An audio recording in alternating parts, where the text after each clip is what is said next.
good, then I will. I'll read it again. It's okay. It's okay. Is it on? Are we good? Okay. Hello, Shine On Salon folks. Today we have a wonderful presenter. Alex Scherer is a Floridian, UC Berkeley graduate and passionate ecologist and naturalist. After graduating from Berkeley with a bachelor's in political science, he went to work as a, say that again? Lepidoptera. Lepidoptera. Which is butterfly and moth researcher in the Western Amazon with the Alliance for a Sustainable Amazon, living in a field station at the edge of the world's largest rainforest. He returned to Peru early in 2024 as a teaching assistant on a tropical ecology field course, traveling to various remote research stations from the high Andes to the lowland Amazon. He wishes to share knowledge about the amazing flora and fauna there, how human activity is erasing millions of years of evolution and beauty, and what the future may look like. Okay, thank you so much, Alex, and we're looking forward to your presentation. Please take it away. Cool. Yeah, thank you, Alicia, for that introduction. I'm going to share my screen, although it's saying the host has disabled participant screen sharing. Excuse me. Hold on. Okay. All right, let's see.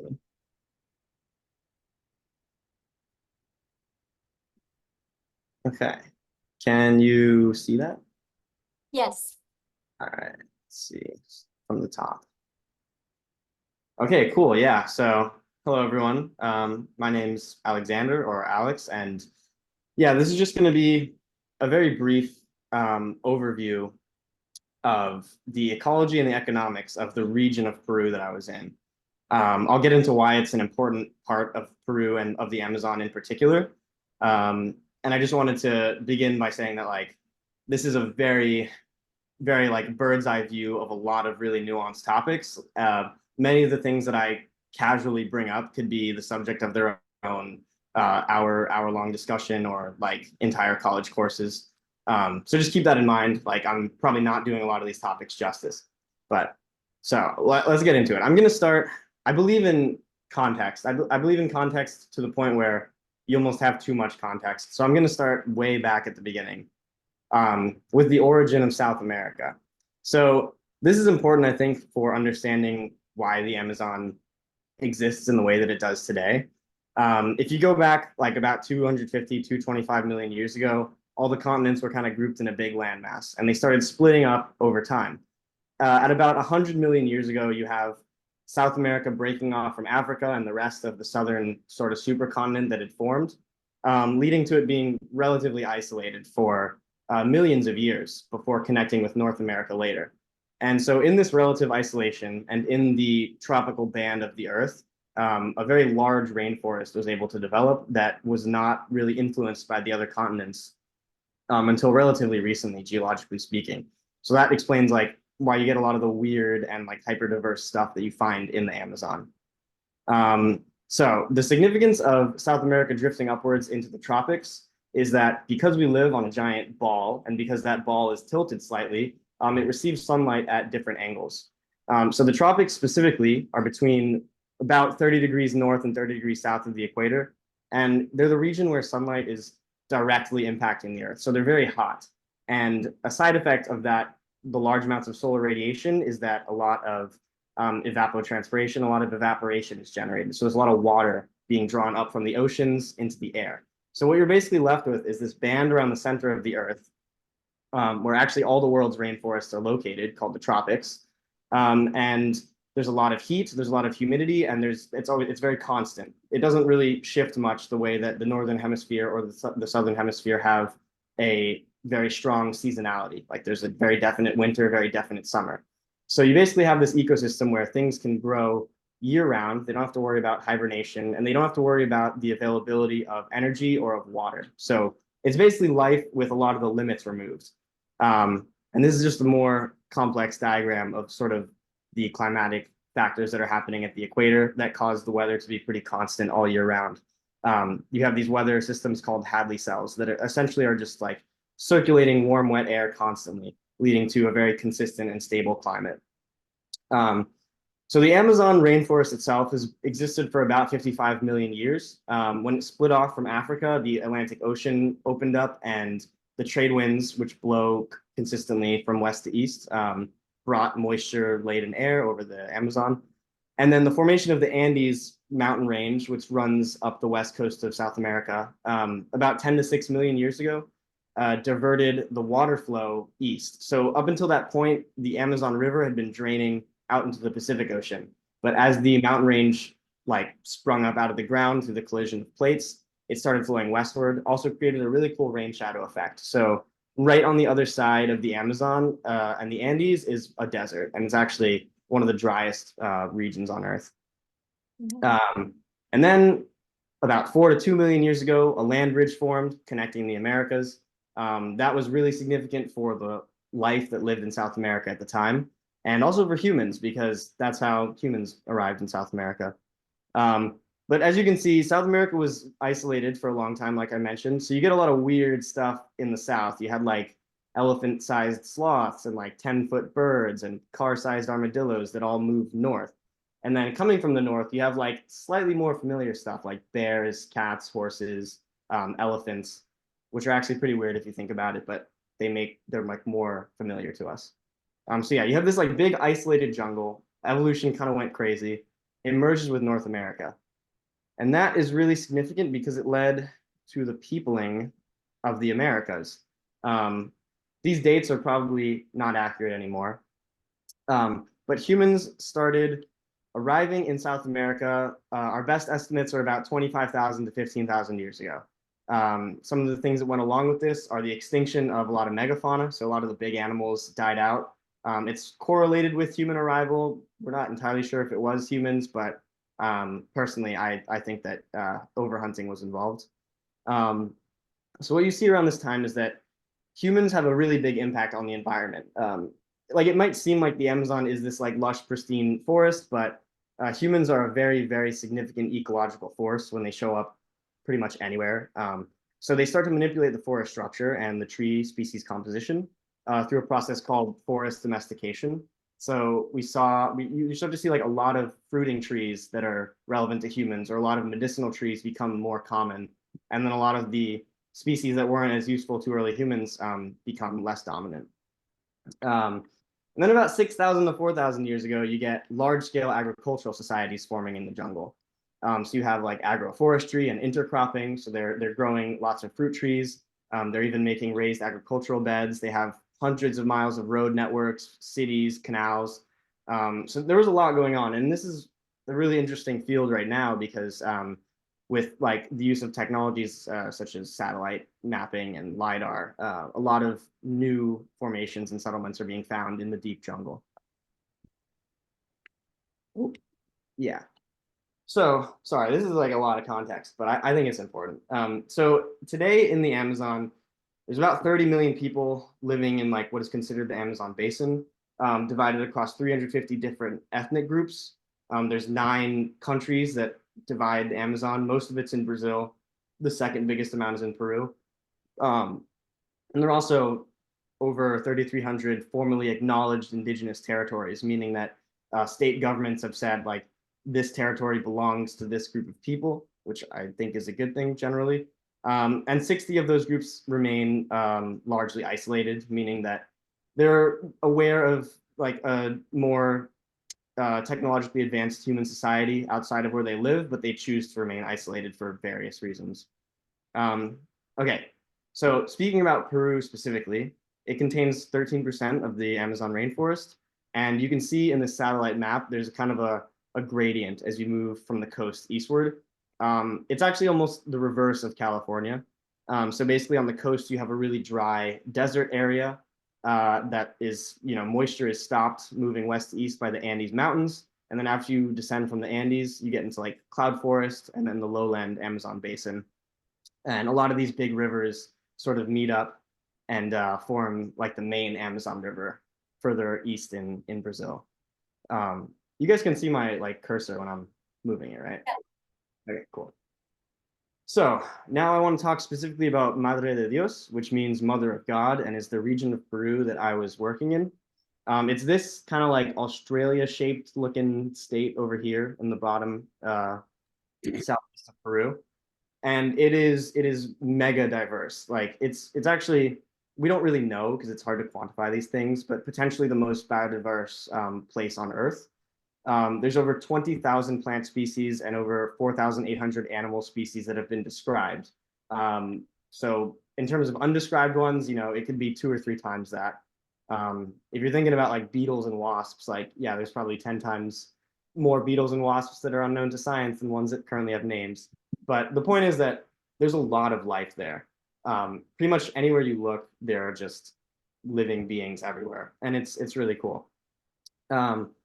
So about 200,000 people live there in about 32 indigenous communities, and there's a major city called Puerto Maldonado, a few other small towns, 5 major ethnic groups living in that area.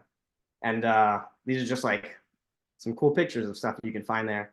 This one I didn't take. One of my students did, but it's a really cool picture of some bioluminescent fungus. So I wanted to share that. Cool. Also in Madre, you got like the iconic animals that, get on all the postcards. You have like jaguars, healthy tapir population, scarlet macaws, giant river otters, anacondas, spider monkeys, other types of monkeys, harpy eagles, leafcutter ants.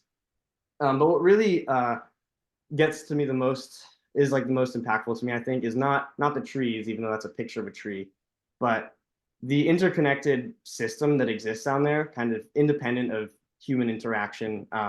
You have like a network of plants, animals, microorganisms, fungi that are basically just transferring energy throughout this looped system.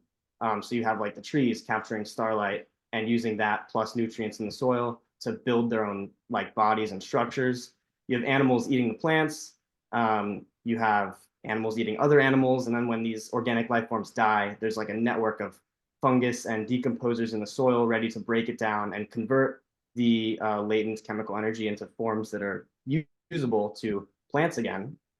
And it's really beautiful, just like all the sheer like quantity of life that surrounds you when you're down there. It's unlike anything I've really experienced before. So I also wanted to talk about, now moving on to more of the human side of the story, a very, very brief and very glossed over sequence of events, starting with the colonization of Peru that is really shaping the modern economic structure to this day, like 500 years later. So in 1526, the Spanish Empire arrived in what is now Peru. At the time, it was controlled by the Incan Empire. And a combination of disease, which I think was probably the main thing, but also guns, internal conflict, and sort of pitting like groups that were dissatisfied with Incan rule against the powers that be. A small group of Spanish settlers managed to topple the empire after a 40-year campaign. So from that point onward, Lima, which is the capital of Peru and it's on the coast, is a port city, was made to be an important military and economic center for the colonizers. And then several hundred years later, you have Peru declaring its independence from Spain in 1821. What's interesting is actually Peru was very resistant to declaring independence compared to some other nations in South America, because the aristocrats in Peru were very conservative and largely of Spanish descent, and they were kind of subjugating the like Andean and the Amazonian peoples who tended to be a lot more indigenous. So you can still kind of see hints of that past if you visit like Lima today versus Andean or Amazonian communities. There's much stronger like European influences on the coast, which is also where the resources are generally sent to. So I think that colonization is significant to sort of the modern extractive economy that you see in Peru for a couple of reasons, and this is why I bring it up. First, it like helped form this sort of internal extraction route in Peru, where you get raw materials coming from the Amazon, like lumber or rubber or metals from mining, being like ripped out of the jungle, sent to the coast, and then from the coast they're sent to the rest of the world. I also think that there's sort of a continuity in the globalization that the Amazon has been impacted by. It started with the Spanish showing up in the 1500s, but today you see the resources are extracted from the Amazon and they're not used in Peru. but like raw materials are sent to China, to the US, to Mexico, to Europe, where they're processed and turned into like high quality goods that are then sold for a lot of money. So yeah, definitely very extractive. And then in Madre de Dios, the region I was in, what's really significant there in economic history is the rubber boom. So from 1879 to 1912, there was a massive explosion in the demand for rubber, spurred mostly by industrialized countries adopting more automobiles and also just finding more uses for rubber as either like a sealant or on ships and trains and packaging and stuff. So a guy named Carlos Fitzcarrald is a big name in that part of Peru. He opened up Madre de Dios to rubber extraction, largely by exploiting native workers, which I'll get into in a second, and developing trade routes to the sea along waterways. So this is like dense jungle. There's no roads. The only way to get into this area was by boat. So Fitzcarrald actually took a steamship from the Atlantic coast all the way up, like across all of South America, which is basically like taking a steamship across the continental US, and made it to Madre de Dios. Like the way he actually finally got to the tributary that he needed to was by having his whole work crew disassemble the entire steamship, carry it 11 kilometers over land, and then rebuild it in the river that he wanted to get to. And they named it after him or something. But anyway, he was a pretty evil dude in general. Oh, yeah. So I would be remiss without mentioning sort of the engine of the rubber boom, which was genocide and forced labor. So rubber barons in general would massacre indigenous villages and then kidnap particularly the women and children to work on rubber plantations. It was very commonplace, and this was happening up till like 1912, 1915, and possibly later. I mean, it's a big, vast wilderness where it's really easy to hide a lot of things, hence, you know, cocaine production today. But yeah, anyway, so slavery was really common practice in this part of Peru and in Brazil. At minimum, about 40,000 people were killed over 4 decades. So that's like, you know, a lot of deaths. And those are just the recorded ones during this rubber boom. And so today, this has affected a lot of the tribes in the part of Peru that I'm talking about who are in voluntary isolation, where they had really negative experiences with like particularly people trying to extract rubber in the past. And now when they see outsiders, they have basically a shoot on sight policy, if not extreme wariness towards outsiders. Oh, keeps jumping ahead. All right. So now I want to talk about what modern extraction looks like. The rubber boom is over because, you know, around World War I, the British smuggled a bunch of rubber seeds over to their plantations in Asia, and it grows there without its natural parasites. So yeah, rubber is grown pretty much in India nowadays, or just made synthetically. But today it's all about roads. So roads are like the main impetus for extraction nowadays. In 2012, the construction of the Interoceanic Highway was completed. And so this, if you can see on the map to the left, is this little yellow strip of road that connects, well, that's the portion that's in Peru. It connects sort of from coast to coast. You can go either to the Pacific coast in the west, or you can take it all the way to the ports by Sao Paulo in the east, or you can take stuff to the Amazon River and just take it out by boat, which is the historical route. This is some satellite imagery of where I was in Peru. So basically, from Puerto Maldonado, which was the old port city, they started building the Interoceanic Highway. And you can see along the highway, that's where the jungle ends up being carved up. It's pretty obvious in this bottom image here, which is actually in the portion that's in Brazil. So anytime there's a road, you're guaranteed that for a few kilometers on either side of the road, the forest is going to be cleared and converted into agricultural plots. And then the forest beyond that is going to be selectively logged. Selective logging is when like loggers go into the forest, they find the really big, really valuable trees like mahogany, and they cut those down, they take the logs out to rivers, they ship them to ports, they're processed in usually the US or China for a lot of money. And then after that, once the trees are gone, farming usually moves in. So selective logging, yeah, it earns a lot of money for some people, but the loggers don't actually make that much. Then areas tend to get zoned for agriculture, and it's good old fashioned slash and burn at that point. So the forest gets clear cut, and then all the big trunks and like little plants that are left get burned. These are some pictures that I took in some areas that were being in the process of being like slash and burn, converted into agricultural plots.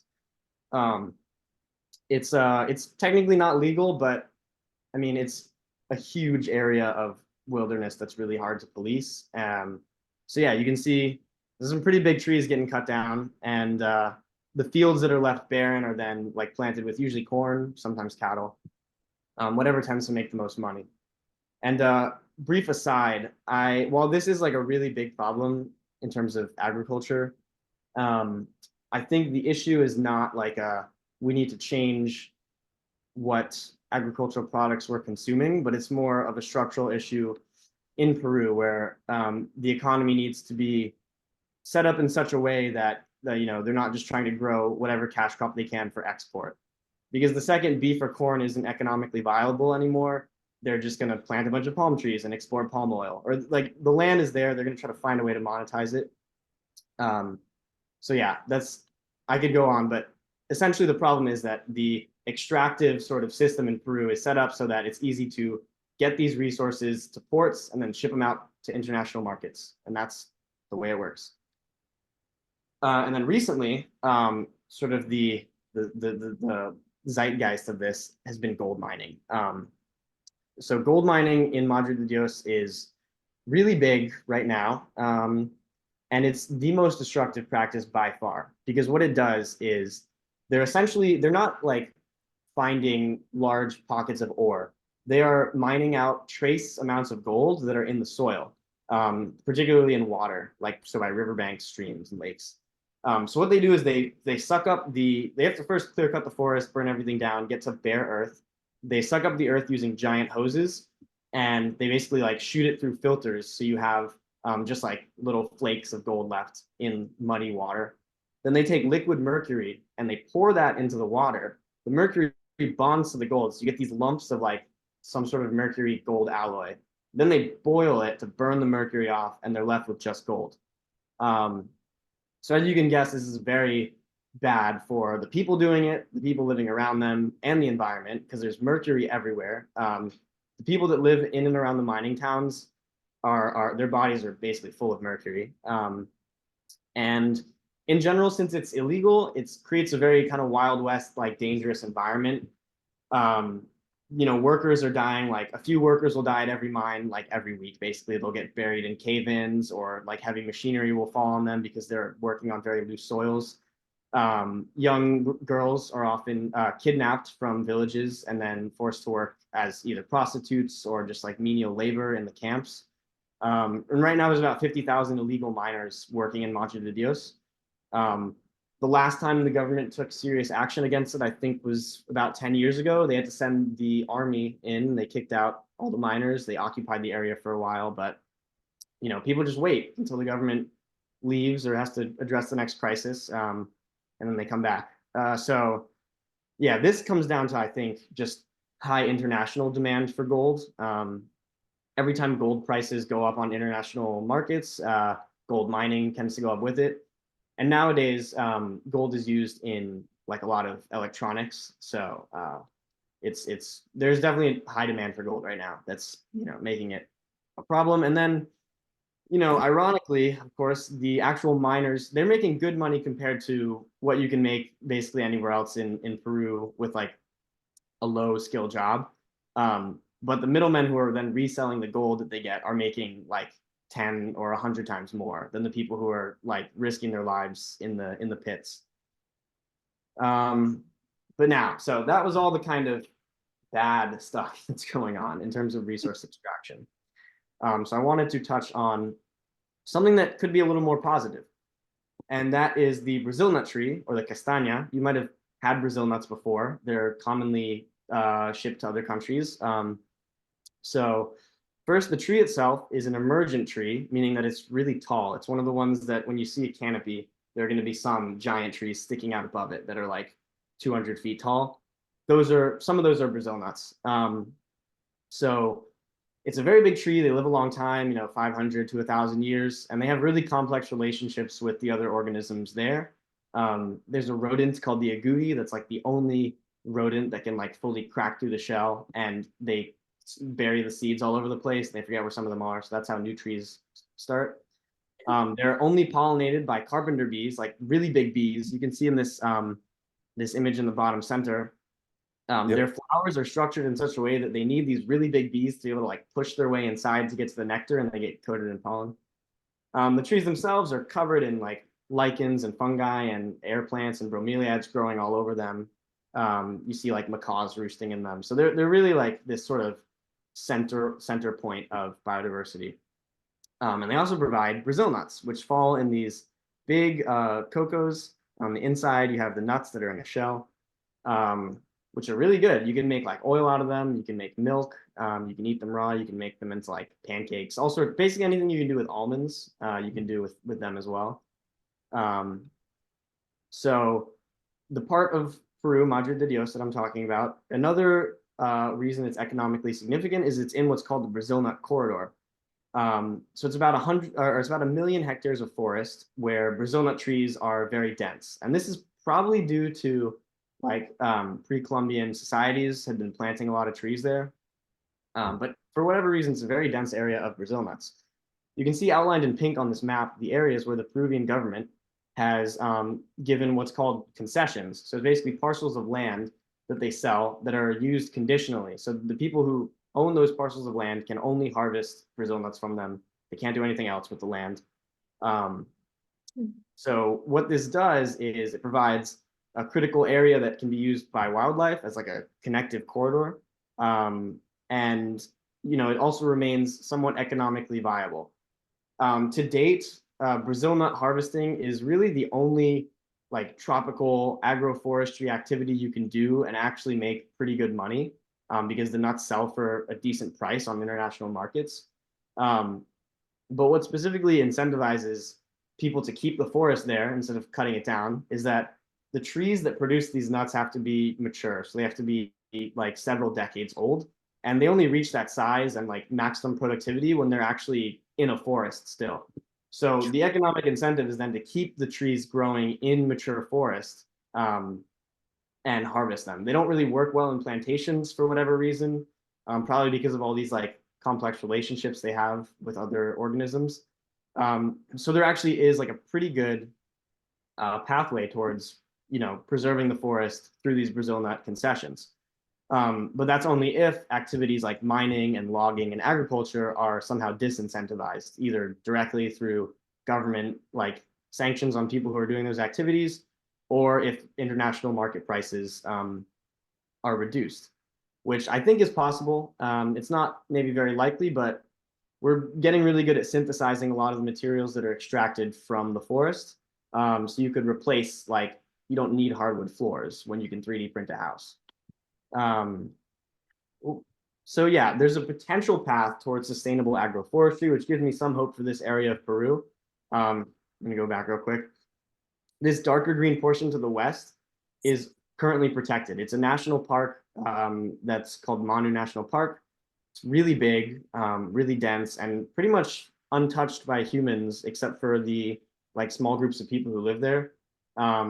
There's a couple uncontacted tribes. There's a few tribes that are like more cool with the government and like talking to people living in that area. So they hunt and fish there, but it's like very pristine.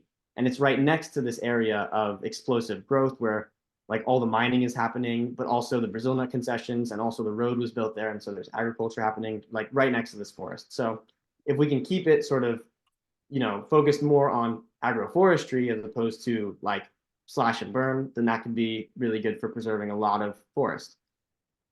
So yeah, so basically part of the work that I was doing and why I wanted to share this with you is reforestation using these Brazil nut trees, because it's an economically viable fruit tree. So you can give it to people who have concessions of land. And if you teach them, about the ecology of the tree, and that, after a couple decades, they'll have something that they can then pass on to their children who can sustainably harvest it and make pretty good money off of it. then maybe they'll be incentivized to kind of keep this going. And what we actually do is we offer like ideas to mix in these Brazil nuts with faster growing productive fruit trees like bananas and cacao and copaçu that grow really quickly. So in the meantime, while you're waiting for the Brazil nut tree to mature, you have these other forest plants and trees that produce fruits that they can sell for money or eat themselves. So that's like part of the plan anyway. There's a lot more. You can find a lot more details at the link I dropped here. They talk about the whole grand plan for preserving this part of the Amazon. But what really stood out to me is I think that, a lot of tree planting initiatives that I've heard of basically are, some NGO has a lot of money, they acquire some land, and they're just gonna, you give them money, they plant trees for like $1 a tree or whatever, which if anyone's saying $1 a tree, they're probably lying.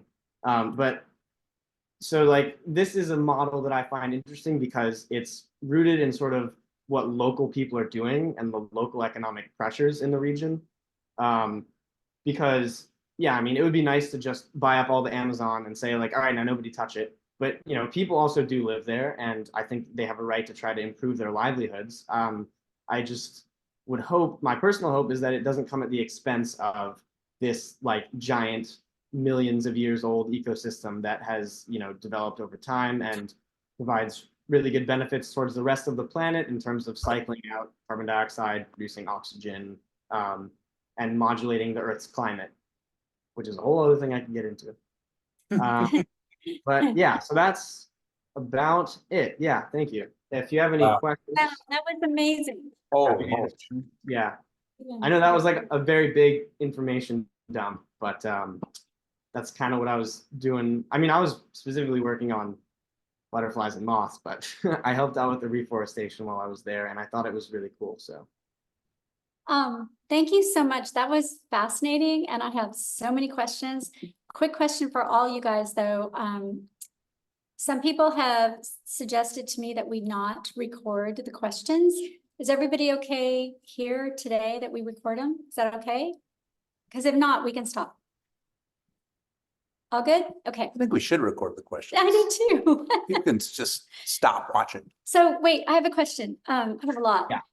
So Yeah. the Peruvian government, are they aware of not just the deforestation, the chop and burn but the mercury and the gold and the kidnappings? Yeah. Are they clearly aware of all that stuff? And is there anything they can do to stop it? Yeah, I mean, they're aware of it. It's a massive public health crisis in the country. Like the last time they did anything about it, they had to send in the military, essentially. They had to send like 10,000 troops down and kick everyone out. The trouble is like it's very attractive to like especially like young men who don't have other means to better their lives economically. The way they because they're making in a week what other people in their situation would make in a year.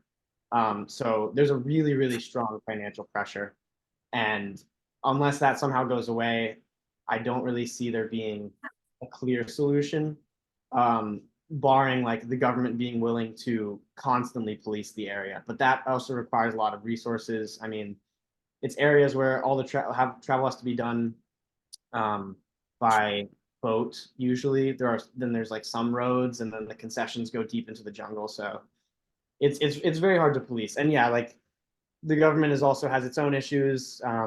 There's plenty of corruption to go around, and maybe not a huge emphasis on protecting like people's health or the forest. When they built the road, a lot of money changed hands, I will say, and it's not really known like who benefited from it the most, but really big contracts were handed out. A lot of politicians were probably getting money from the companies that were building these roads, and they knew what was going to happen because it's happened every time a road has been built through the Amazon. It's the same kind of pathway. But yeah. Before we continue, will you stop sharing your screen so we can see each other? Yes. Is that Yes. cool? Thank That was you. a good idea. You guys, somebody else ask questions. I have like a million, so. Okay, I'll go. No, she's going. First of all, wow, that was a great It presentation. was amazing. I just want the record to state that I was enthralled. Me too. And maybe that's just my bias or whatever, but I thought it was great. And so well done, congratulations and everything. And second of all, I'm going to put in a plug and say, if you haven't read The Overstory by Richard Powers, which is about trees and the interconnectivity of trees with humanity, you should read it. And it reminded me of this. Yeah, I've heard of it. I think I might have read like an excerpt or two, but yeah, I'll put that on my list for sure because I'm to literally everybody, and I hope more people who see this later also do that, because it's such a philosophically challenging book, but also it's right down what you're talking about. And I loved, and I want you to go two things, dang it. One thing was you used the term a rare win-win, which captured my attention because obviously it implies a lot of this is challenging. Yeah. And I would love to have you talk about that. And then the other thing was you kind of glossed over so many things, but one of them was cocaine production in the region. Hmm. And if you feel comfortable being filmed about saying anything about that. Yeah.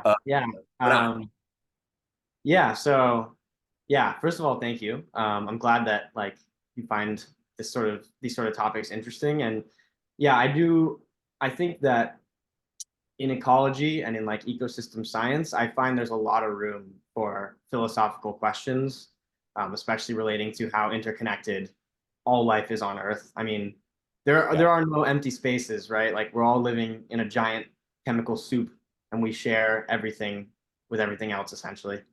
Not to sound too much like a hippie, but the more you look into the science, the more true you realize some of these things are. So yeah, in terms of like the rare sort of win-win, the reason I put that in is because I think that very often it seems like there's a pretty sharp trade-off in the global south between like environmental health and human like financial or economic well-being. And that's because like a lot of their economies are structured in such a way where main like function is to extract resources and export them. So when money is made from resource extraction instead of, a service industry or maybe like a high-tech industry, that means like the natural world is providing these resources. And the rate at which it provides them to us is basically like non-existent. It happens very slowly. So you could cut down like the whole forest in the space of a couple of generations when it took, 55 million years to get that big and that complex and that diverse and to store a bunch of carbon underground and to create these intricate systems. So yeah, I see this as a potential win-win. And this is like me sort of parroting the logic of the NGO I was working for. But the reason they targeted this region is because they saw that people were already sustainably harvesting these Brazil nuts, and that there was some government support for like keeping these concessions, as forest instead of, zoning them for agriculture.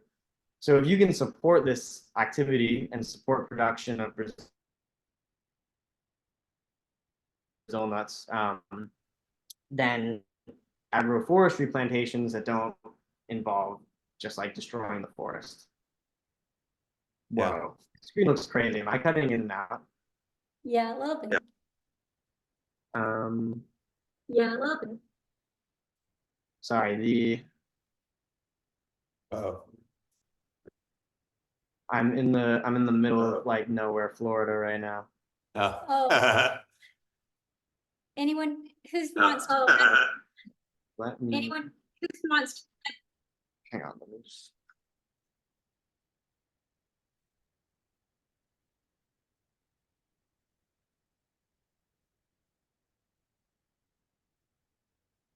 No, Florida's not in the middle of anywhere. It's Madre de Dios. Okay. I also had like 50 tabs open on my browser, so I closed that. I think that might help a little bit. So who else has a question? I have many. briefly wanted to touch on cocaine because that was the final part of Aaron's question. It's not really huge in the part of Peru that I was in.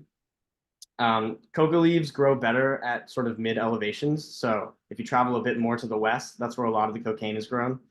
And actually, I learned this while I was there. Peru is the only country where cocaine production is currently increasing. It's been decreasing in other areas, but right now there's a specific valley called like the Valley of the Three Rivers that's controlled by a former. They used to be like a communist guerrilla warfare group called El Sendero Luminoso, which means the Shining Path. Now they're just basically a cartel that sells drugs. So yeah, there are some towns like that have popped up in the last like 5 years. I was talking to some people like, suddenly it used to be just kind of a little agricultural village, but suddenly, people start showing up with, suspicious amounts of wealth. They start building soccer fields and nice houses and wearing good shoes, driving nicer motorcycles around. And so that's been happening, but not in like the region that I'm talking about. And I think the Peruvian government's attitude towards that is, if Americans and Europeans want to buy cocaine, it's not my problem. Yeah. Yeah. It's not being used in Peru. It's right. Being exported. So No. Right. Before the next question, Gary, I just have to call you out for your immaculate energy that you've got. I don't think he's listening. His what? I don't think he's listening. He's driving his car, listening to this, and smoking a cigar. Okay, quick question. Where do they get the mercury? I was just thinking of that. Okay, quick question. Where do they get the mercury? I was just thinking of that. that is a good question. And I'm not actually sure where they get the mercury from. There must be some sort of supply chain in place. They must be getting it somewhere, yeah, but I'm not really sure.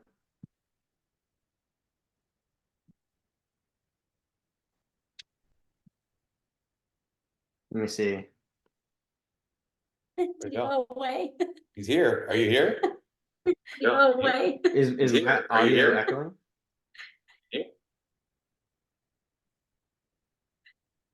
There's definitely echo, and I don't know why. There you go. I muted him while he figures it out to avoid the echo, but I thought that was really fascinating, honestly. Like, I loved it. Yeah. I hope he Okay, doesn't. is there still an echo happening? I muted you, so I don't know. Is there an echo? Not anymore. It looks like it's good. Okay, Yep. yeah, I turned off my video. I think my internet is like has had enough of this and is deciding to stop working. But I can answer your questions in my new name tag form. There you go. Awesome, thank you. All right, who's next? Juliet, you had a question, didn't you? I can keep going. I had like 6. Me too. At least. What was your personal experience like there? Yeah. Yeah, it was, I mean, it was pretty relaxed for most of it because I was living so like off the Interoceanic Highway and you drive about like a few miles in. I was at this like research station that was very rustic. I lived there for 6 months. Took a cold shower every day, breakfast at 7, lunch at 1, dinner at 7. Did my research in the morning and in the afternoon. There's always an hour and a half siesta after breakfast and lunch, so that was nice. Where no work is expected or required of you in that time period. Love it, love it, love it. That's like kindergarten. Yeah, I would just take naps. I mean, it was cool. Like I was never truly like indoors the entire time. There were just like screens on the windows and like, thatched roofs over my head. I think that it was a very powerful experience being in a place where life is so concentrated. You know, anytime you walk out into the forest, you're just like surrounded by like millions of heartbeats and trees that are flowing with water the whole time. Um, so yeah, I found it to be very enriching, and it only made me more curious, and I think has kind of been a very enlightening experience for me. Wow. What was your research specifically? Yeah, so I was contributing to existing projects that the organization I was working for runs, and right now what they're trying to do is sort of quantify biodiversity. This is one of their projects, the one I was working on, is quantifying biodiversity. And to do that, they have to pick like a representative group because you can't just go out and like look at every single living thing out there. It's not really possible at our current levels of technology. So we focused on Lepidoptera, which is moths, and butterflies, butterflies are actually just a small subsection of day flying moths. They're not really that different. So we would focus on those groups and do like a couple different projects. There was like a lot of either raise, we had like a fleet of caterpillars that we were raising to adulthood, because when you go out there and you pick up a caterpillar, nobody's going to know what it is 90% of the time. They know what the adults look like, but the caterpillars are just like little, you know, brown or green looking things. I mean, some of them are actually really beautiful, but most of them are pretty nondescript. So we rear them to adulthood, photograph them all along the way, and then the goal of that is like we can churn out these like very short taxonomic papers just describing the full life history of the species from egg to adult. Sometimes like a new species turns up that hasn't been discovered yet. That's And the goal amazing. is like, yeah, it's like very basic taxonomic work, but if you churn them out constantly, it sort of builds like the shared database that humanity has of like what's there. Um, so we're also a big part of that is figuring out like what plant the caterpillar is eating to see what their ecological impact is, because caterpillars are very big like herbivores. Um, we also would set traps once a month for like 5 days at the beginning of each month and just collect everything that came into the traps. And that's like they're building like a multi-decade study to look at how climate change is affecting the diversity and abundance of different Lepidoptera in the jungle. We were tracking the migratory pathway of the first like migratory butterfly in South America. So like we have the monarchs up in North America, and they found one in South America that migrates really far. It's really pretty, called Panacea prola. But nobody really knows like where they start or where they go. It's just been observed that they're doing something. So our small part in that was like we picked a transect of open sky and would like just be recording all the ones that flew by and like the angle that they were heading in. Wow. And then other things, you know, fighting the occasional fire, helping with like plant phenology studies. And then in my free time, I would go out at night into the forest with a headlamp and just go look for stuff. That's the best part about being there, in my opinion. Wow. What did Yeah. you trap? Sorry? You said you set traps once a month. What did you get in the traps? Well, we were targeting butterflies. We got a bunch of beetles and wasps and ants too, but we would just kind of try to work around those. And like giant roaches. There would be like huge roaches all over it that would like fly out the second you get near them. Ew. Um, What yeah. about animals? Did you ever see, what is that? It's supposed to be the largest snake in the world, right? Anaconda. Anaconda? Did you Yeah. see one? No, I actually didn't. And it's one of the reasons why I have to go back, because I spent so long. I was looking everywhere. I wasn't in like an area where there's too many of them. There wasn't a lot of water around, but I went to the stream where people had seen them like almost every day. But unfortunately, no. I did see a few bushmasters, which are is the Yeah. biggest viper in the world. Yeah. Like Oh, it's like a rattlesnake without the rattle, and they're like 13 feet long and like ugh. really thick around. So that was almost cooler, I think, because they look at you and it's like they like they're not scared at all. They're like, come near me if you want. I dare you. That is so Yeah, cool. yeah, they don't move. Mhm. What other animals did you see, if any? Um, just a lot of stuff all the time. I will like there would be toucans like around a lot. They're really noisy. Actually, they have a nice call, but it can be a little annoying. all sorts of like little like there's if you're a birder, like it's like paradise. I mean, the place I stayed at had like 400 something species of birds, like just around. Um, saw some small jungle cats. Never like ran into a jaguar or a puma. We got them on camera traps, but I think that like if you're out there, you're not going to see one unless they allow themselves to be seen. They saw you, yeah. Yeah, they know you're there first. Um, there's some small deer. There are tapirs, which are pretty big. Caiman. Ooh, do you have a picture of a tapir? Because I think they're cool. I don't even know what it is. They're like they're elephants with mini trunks. Yeah, I Big have. size. Am I wrong? Yeah, they got like a little trunk. Yeah. Wait, they're little elephants? We'll talk. Let's Okay, check it sorry. I can send one to You you can guys. share, if you share the pictures, They're it crazy. would be amazing. They're crazy. They're crazy. Yeah, they are pretty weird. They're like one of those Yeah. weird things that Oh. was evolving in South America while it was isolated for so long. You get stuff like that. And Say actually, that there again. was one that lived in California until about 15,000 years ago. Oh, well. Hell, man. Kappa, Capybaras, I'm sure you saw. You said Actually, no. Footprints. Never, and camera traps, but didn't see one in the flesh. The area where like the Pantanal is more swampy in Brazil, that's where you have like a lot of capybaras and anacondas and caiman. It's very like, yeah, almost like that's a traditional sense of what an Amazonian, voyager would see, but this is different. Yeah.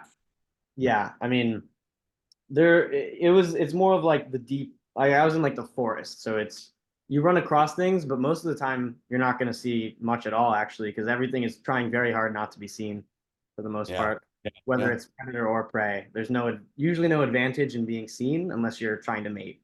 So. hey, Alex, were you ever scared? Like Um, at any Yeah, a few times when I was out alone at night, like I got a little spooked. Mostly just my own brain, like trying to freak myself out, I think. There's like local ghost stories that people told me about like spirits trying to get you lost and stuff. And when you're out there like in the pitch black and there's just like it's actually really loud basically all the time because of all the insects. So they're just like really weird cacophonies of sounds and birds and insects making like strange noises. It can get to you a little bit. There's a bird called a potu, which sounds like a demonic just like shriek, like just like a shrieking growl. So the first time I heard that, I jumped and I was like, oh my God. But yeah, it's in general though you're pretty safe there. Even like jaguars don't mess with humans for whatever reason. Like they could easily kill a person, but they just don't. They're very non-confrontational, like compared to like lions or tigers, which have been documented like hunting people. Jaguars just they don't for whatever reason. So there's no like precautions or anything that anyone takes. Like you can just go out into jaguar territory. You're lucky if you see one, essentially. Wow. Wow. But yeah. Sorry, guys, we've been asking all the questions. You guys should ask them. I'll keep the microphone. I'll give everyone a chance. Wait, does anyone, David? Nothing? Okay, Alex, while they're thinking, because I know they'll get a good one eventually. At several points you said things like, I'd love to take a deeper dive on this or that. Yeah. What's your moment? Here you go. What would be a thing that you were like, but this is something that I didn't get to just say that I want to loop back on? Well, so there's a few things. I mean, I think what's probably the most interesting to like people is like more of the history of the region, especially regarding like to me, I think it's very interesting, like all the indigenous groups that were living there and how they were sort of interacting with the Peruvian government or capitalists who were moving in on their forests. I mean, the tribe that I read up the most on is a group called the Mashco-Piros, and they live in Manu National Park. And it's like you're warned, like if you come across, someone who seems like they're from an uncontacted tribe, like don't look at them, don't speak to them, just head back in the other direction. Like they don't want to be talked to. And I Wow. read up on like kind of why that is and how they got to that point today. And it's very fascinating, very sad as well. But yeah, they are essentially were one of the more like warlike groups. And when the rubber barons were moving in, they basically engaged them in like just a straight up all out battle. And they got beat pretty badly because, you know, guns. But they did, so I mean, they did kill like like the guy Carlos Fitzgerald lost a lot of men like to them. They killed like 50 or so of his like crew. So then he went out and basically like massacred their village. And well, the remnants of their group and a couple others sort of merged and fled deeper into the forest, and they're still there. And they're very, very suspicious of outsiders. Yeah. But yeah, it's very, and even now I'm still glossing over like a lot because there were so many different groups living in the that's okay, Amy. I don't fault you for, you know, Berkeley. But yeah, so it's really interesting. A lot of groups living in that area, a lot of conflict with the with the rubber barons. And I think it's just a part of history that people don't really know much about. Like I certainly didn't before I went there. I didn't realize that there was basically mass like chattel slavery in the region until, you know, World War One, when it had been, I mean, outlawed in most of the rest of the world at that point. Yeah. And then yeah, I love talking about like the climate systems that sort of shape why the Amazon exists, but that's more of like a info dump on like Earth's climate system, which is not what everyone signed up for. So I tried to keep it to a minimum. Yeah, no, that's fair. Well, that's your next one then. Yeah. So Yeah. Alex, I'm sorry, were you done? I didn't mean to No, interrupt. I mean, yes, please go ahead. So this is a weird question, but after your experience there, when you were done, like, how did it change you? Because it must have. Yeah. I mean, straying more into like personal territory, I think that it was a good chance to sort of slow down after, you know, being in college and in like the highly stimulating sensory overload environment that is, you know, the modern world. It was very like stimulating in a different way. Like when you're out in the forest, there's so much sound and so many things everywhere. It's like there's so many patterns and so much noise that um your brain sort of, like the first few times I was going in there, just like walking around, I got like slight headaches because there would be so much stuff going on. It was like a sensory overload. Um, and it's like impossible like to try and pick out what the different plants are and like what different animals are around and like what sounds you're hearing.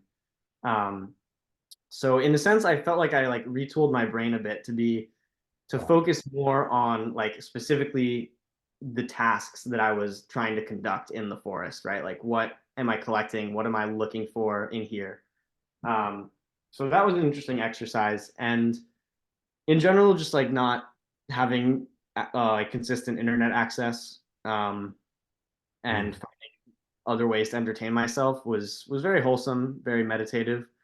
Here it's a lot like Florida, Mhm. at least certain parts of Florida. Yeah, I mean, Levity, it's levity, sorry.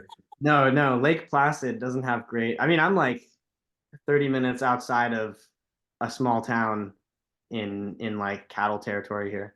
So What do you it's do? What are you doing now? I'm working on an agroecology project.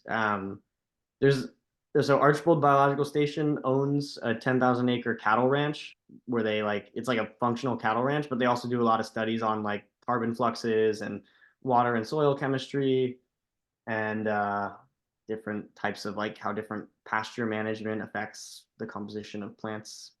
They have a mix of like straight up just like grass and then like semi-native pastures where it's like old Florida kind of wetland, saw palmetto, tall fields of grass. So it's like savannas basically. There's some like dry savannas in Florida. And what do you see for your future now? Well, I am going to probably go to grad school next fall. pending Good.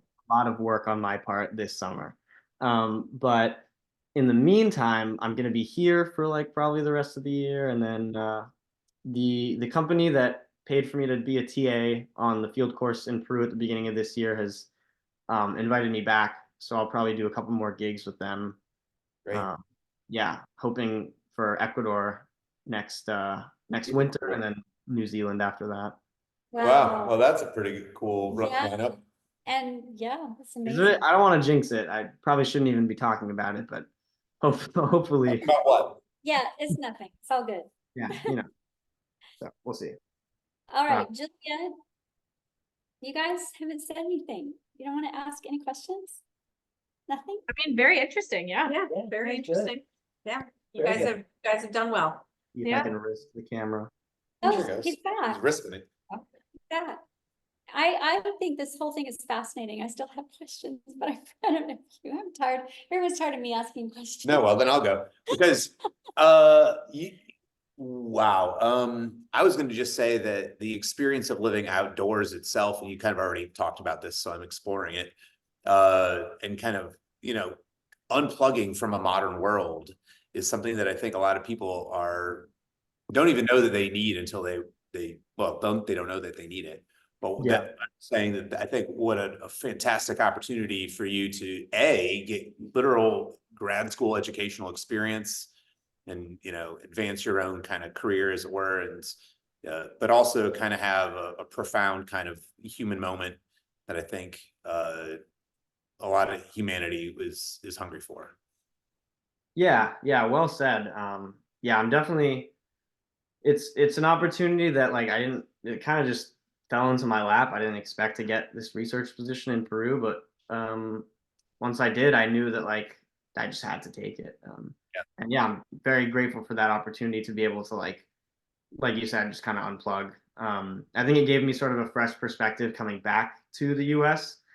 Yeah. And yeah, there is like a difference that I can feel when I first get back, and it's like I have cell service everywhere I go mostly.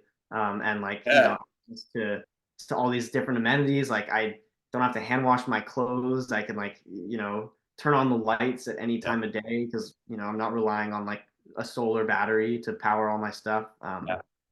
It definitely makes me feel a lot more appreciative and more like conscious of like what I'm consuming energy wise. Sure. And yeah, I mean, it's from a position, I think, of privilege that I'm able to like have that experience, but I do wish that more people were able to I don't know, just get more in touch with sort of the way we evolved. I think it's good for the brain, It's good for the Yeah. heart too. Yeah. And you just mentioned a thing, and I meant to ask this before. You said what you consumed, but Mhm. what did you eat? Oh, good. Yeah, we had a cook. She lived there for like during the week. She would work there as Doña Berta. She was awesome. She cooked like some really good stuff, like Yeah. a lot of starches, so a lot of rice, potatoes, Burning and then it. lots of like onions and carrots and for vegetables and like peas and greens. And then sometimes we get like either chicken or sometimes pork, sometimes fish. Um, not We didn't do beef for like ethical purposes because they're cutting down the Amazon to raise cows. But yeah, it was good food. It was like just kind of standard, like nothing fancy, but like very standard Peruvian food. Lots of rice and beans combinations with stuff. Breakfast, they'd always serve like some sort of warm drink made of like wheat usually, or like oats. That's What? That's interesting. Okay. Yeah, I Is wasn't it a fan you of, like, like? porridge, but Or it's more like that. So how much of it, follow-up question, how much of it could you either graze? In other words, were there berries or things around in the countryside that you were comfortable nabbing from the country? And B, was it the kind of stuff that was relatively local? You mentioned carrots and stuff, like, I think yeah. that's Peruvian. Yeah. Well, potatoes and tomatoes are from the New World. Potatoes are As from Peru, actually. I don't know what the Irish were eating before the Columbian Exchange, but they they didn't have potatoes until the Europeans got to Peru. So That's right. That's right. I didn't know. Yeah, I mean, I think a lot of it, it was we were disconnected from the world to an extent, but also not. Like we were still reliant on like weekly trips to bring food to the station from town. I'm not sure where like the rice was sourced from or a lot of the food came from, but in terms of like foraging for stuff, it was mostly fruits. Um, the the forest like it's not good for growing grains because you need like a lot of grain to make like a little bit of bread. Yeah. So yeah, when I would just go grab stuff, it would be fruits. Um, like there would just be trees we knew that were productive, and the site that I was on had planted some fruit trees in the past, so there was usually just be like a thing of bananas hanging up in the eating area from like one of the trees. Like someone would break it off, a new one off when it ran out. Yeah. And cacao is like really good. Um, like not the beans that you make chocolate from, but the pulp around the beans is like really sweet and tart, and it tastes like candy. It's like awesome. You just kind of yeah. Then the seeds are really bitter, and they eventually make chocolate out of them, which we tried to do a couple times, and it's not bad. Yeah. But yeah, cacao is awesome. There's something called ice cream bean. That's like these like really long bean pods that you can just like pull off and eat. Wow. Some other like random stuff around. Like usually it wouldn't be me knowing what was edible. Like one of my like coworkers would just be like, "Yeah, I just picked this fruit. You want some?" And I'd be like, "Yeah, sure." Wow. You know. Oh, that's really cool. Yeah, but in general, like I would stick to things that people knew were definitely safe to consume. Right. What was the most shocking or surprising thing that happened to you, like that really made profound difference in your life?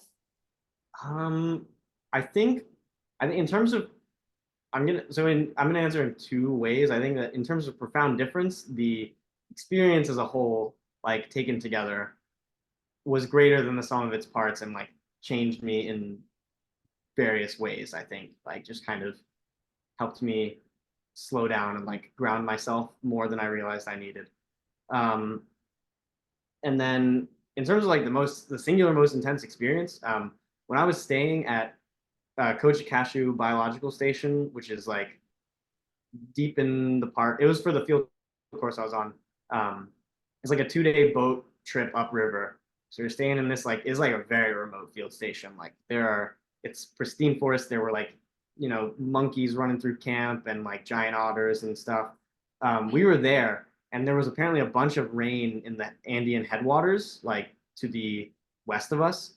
So there was a massive flood that we were not really prepared for, and we had to evacuate the entire site. So it got to the point where like we were all like chest deep in water, and everyone had moved their stuff to like the highest possible structures, like wooden structures around. Um, and through it, like over 5 or 6 hours, we essentially the like dry path we had walked up from the riverbank was completely underwater. So some of the guys from the station like chainsawed the roof off of one of their boats and like drove it up the path that had formerly been, you know, dry. And then through a system of like planks and boats, we got people and stuff onto the bigger boat, and we're like ferrying them out to the river. Meanwhile, the river is like running through camp and is pouring rain, and everyone's cold, and there's like bullet ants everywhere. Um, so that was really intense. And like I don't really know if I learned much from it. It was just like kind of crazy. Um, but no major injuries were sustained. Everyone evacuated, and I think after a few days the water level receded. But yeah, just kind of we were at a point where like no one would be able to help us. So we were like, okay, we have to get like everyone out of here now while there are still dry platforms to stand on before everything's underwater. Yeah. And you also dealt with fire, right? You said fires. Yeah, that was like some of the farming concessions near around us. When they need to clear their fields, or when there were some people like clearing forests to make new fields, they just burn it. They burn it and then they like go leave for the weekend. So Oh, we had to like protect our own land as best we could, through a combination of just like buckets of water, and lighting counter fires occasionally, where Wow. you like pour a big strip of gas and then you ignite like a big strip that's going against the wind, and that when the bigger fire reaches the part that's already been burned, it has nowhere else to go, so then it stops. Oh, good. Wow. Wow. Wow. So good. Are you gonna say something? Damn, this is really interesting. I'm glad that yeah, that you think so. Yeah. It was definitely gave me an appreciation for a lot of things. Yeah. Yeah. What are you gonna pursue in your master's, do you think? Not sure. There's a lot of things I'm interested in, so it's tough. I like sort of research that looks into ecoclimate, which is how the living components of the Earth system interact with like the climate system. So mostly plants are interfacing directly with the atmosphere. I'm also interested a lot in like emergent intelligence, like in biology, um, which is essentially when you have a bunch of components, like individual little parts that are not intelligent and they make simple decisions, but the end result is what looks like intelligence that is beyond what any individual part of that system would be able to do. So like think like either cells wait. or I ants. don't understand what you just said.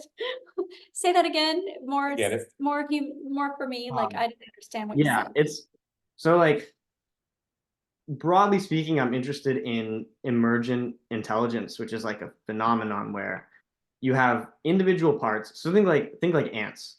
You know, an individual ant makes simple decisions based on simple stimuli. And you wouldn't really consider it like intelligent. Like it's not thinking about what it's doing and it doesn't have a plan. But when you look at an entire ant colony as an organism, it is making decisions about where to allocate the workers and its resources based on, you know, like temperature and the availability of resources. And it's basically like a decentralized brain that can make decisions without having to think about them.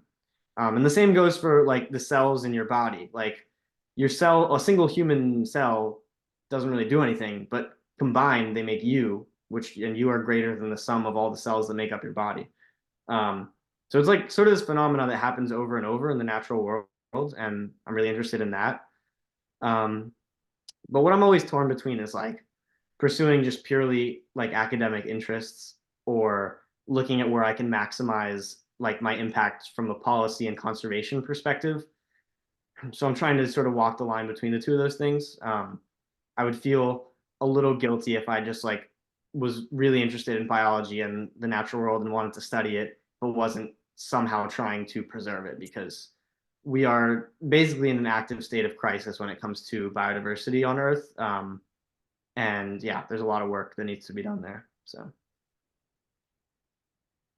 I'll jump in on that whole thing about the holes, small holes, big parts, because this morning, I tried to graft one beehive onto another beehive. whoa. It's like, it's essentially equivalent to a kidney transplant, because I have, oh yeah, these are not Brazil nuts, but I wish they were. You know, they're all nuts. Yeah, But, by performance, by the way. Sorry. I asked, I Prices should have. are- I've missed opportunity, but I'll get it soon, very next time. I had an active queen in a thriving hive and another hive where their queen had died. And so all those bees were defunct unless they could be integrated without another queen. Right. So it's actually, it took me a lot of babysitting, and I'm wondering what will happen overnight, but Yeah. because they responded a pheromone sense Mhm. to the queen. I exposed the healthy queen from the ceiling and put some newspaper down, because the other bees will protect their queen from the invader, and then put the queenless hive on top. And we'll see, this is kind of a bit of an experiment.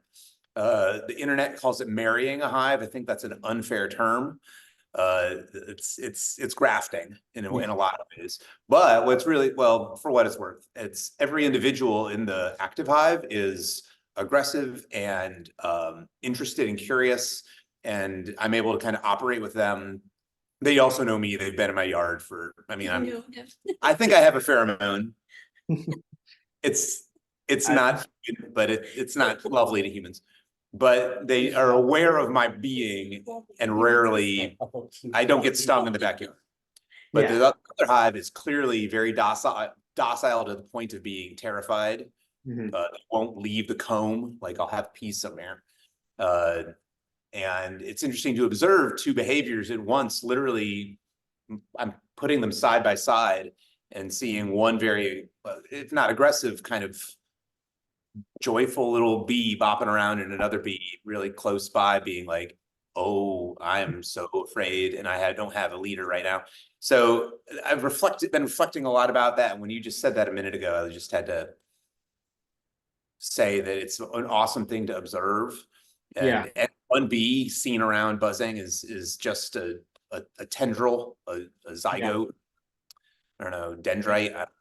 But as a whole, they're a hive mind, and Totally. it's fascinating. So it's pretty cool. Yeah, that's really interesting. I'm curious to know if like they will end up accepting the new hive or not. I'll let you know by tomorrow. I'll spread the word. You should let us know on the shine. I'll respond to the Shine On Salon. I've floated the idea about a bee presentation. I'm fascinated. Guess what? Our May person canceled. Would you like to do May? Okay, wait. Or would you like to do the architecture May? I'd have to.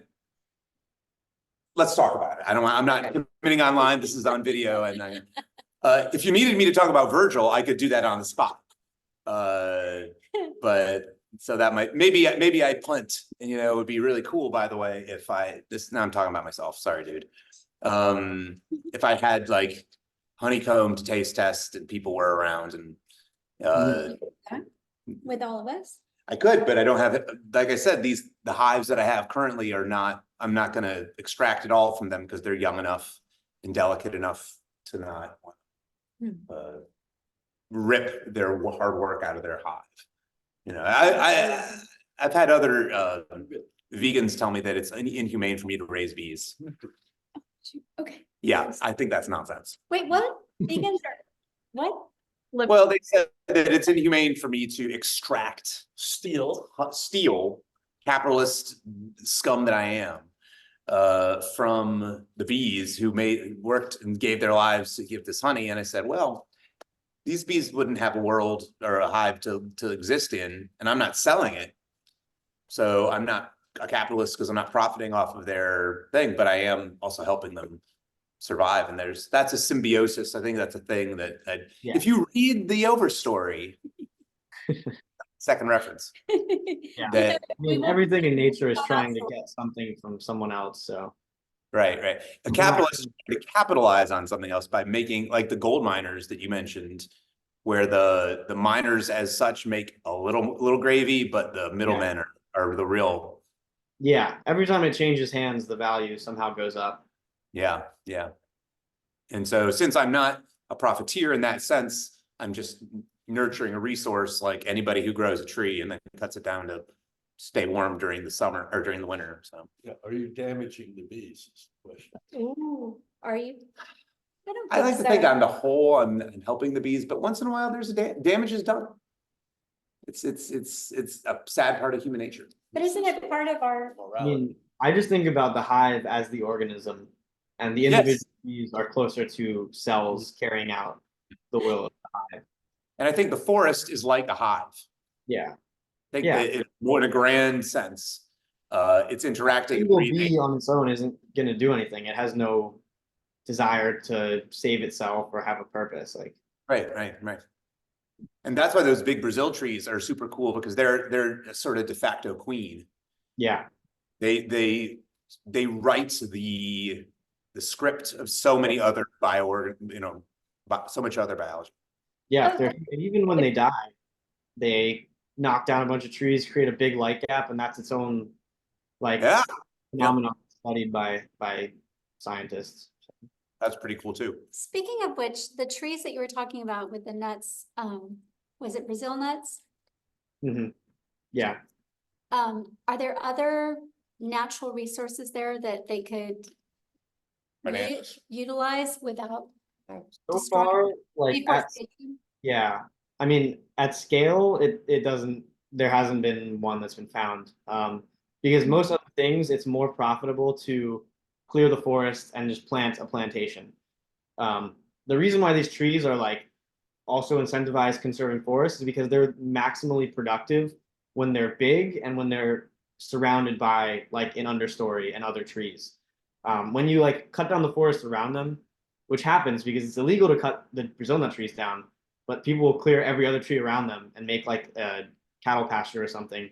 They just don't, they're not productive anymore, either because they're not being pollinated or they are, suddenly their trunk is getting beamed by sunlight, whereas before it would have been in relative darkness. Oh, Soil is drier, or they're, whatever the reason is, they're not as productive when they're out of the forest. So plantations don't really work. What about medicine? Like you hear these documentaries, I mean, I like to watch documentaries and they talk about they're finding more and more medicine from rainforests and places from, the growth there that they're determining that can help. Is that something that they're doing there at all?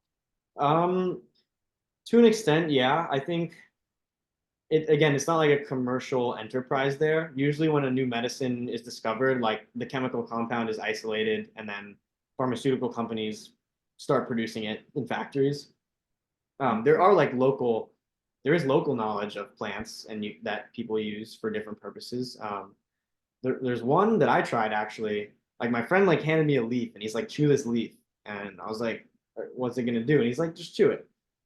So I ate it and it like made my whole mouth go numb within like 3 seconds. And it lasted like a minute or two. And I was like, whoa, that's crazy. So there's stuff like that. But again, like it's more, I guess, I think the issue for me when it comes to like losing forests and the human benefits that we're losing is we don't really know what we're losing. So it's like, do you want to gamble on throwing away a bunch of stuff that could be really useful, could be life-saving, could be the next breakthrough drug that, helps treat cancer or COPD or Alzheimer's or some like disease that we still don't really have a good workaround for. And that's like why these like studies of biodiversity that show that we don't really even know like half of the species that live in an area. To me, it shows like when you're destroying this forest, you don't know what you're destroying. So it's kind of a scary notion in that, why would you get rid of something before you even know what it is? But it's all about money, the bottom line, right? Yeah, well, yeah. It's No, it, no, the system, yeah, goal. there's a very big, with globalization now, there are big international markets where you can be paid a lot of money for raw materials, and that's what the forest provides. But at the end of the day, I mean, I tend to think about things in more of like a meta sense, and to me, it just seems like the resources they're extracting from the forest can be acquired mostly through other means. It's just more convenient given the infrastructure that exists now to destroy forests to get them. But if you think in the long term, destroying rainforest for gold, like in the big picture sense, is kind of ridiculous. I mean, we can mine one asteroid and get more gold than exists on our entire planet, but the rainforest doesn't exist anywhere else in the universe as far as we know. But of course, like that's a view that you can only have when you sit back and think about things. For people on the ground trying to make a living, it's more about, I need money in my pocket now to, feed my family, to send my kids to school. Yeah.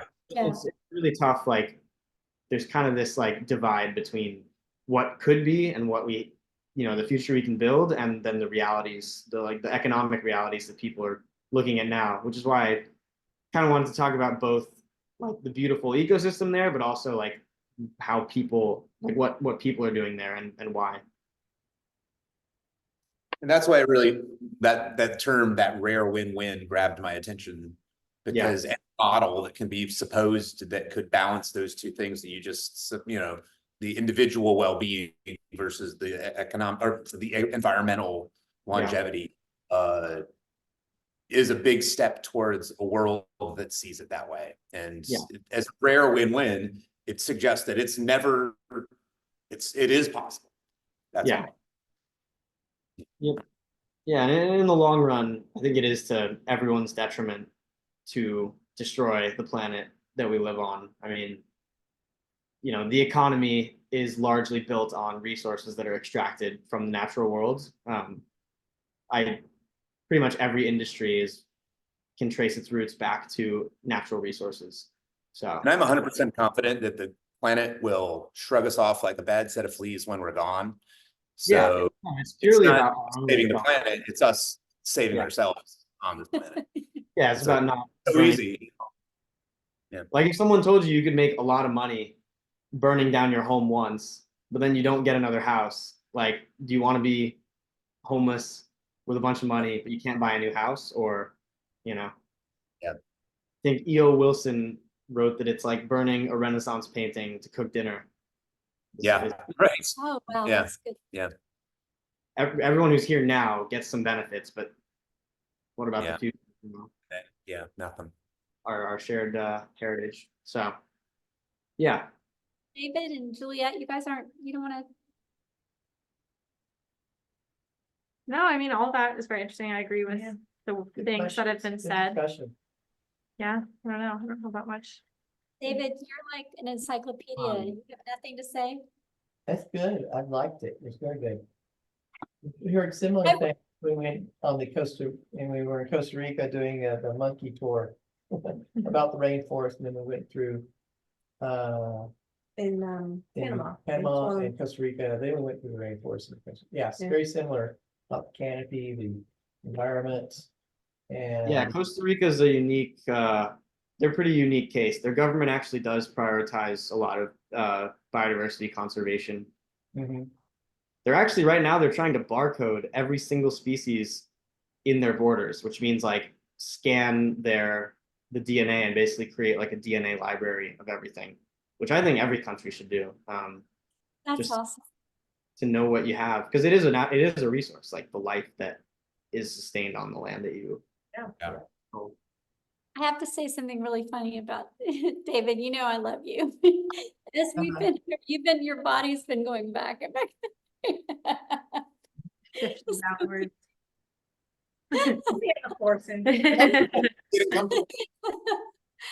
Anyway. Yeah. Well, I should probably get going soon. Yeah. Thank you so much. It was wow. You were awesome. Thank you so much. Recording. Yeah. Loved it. Happy to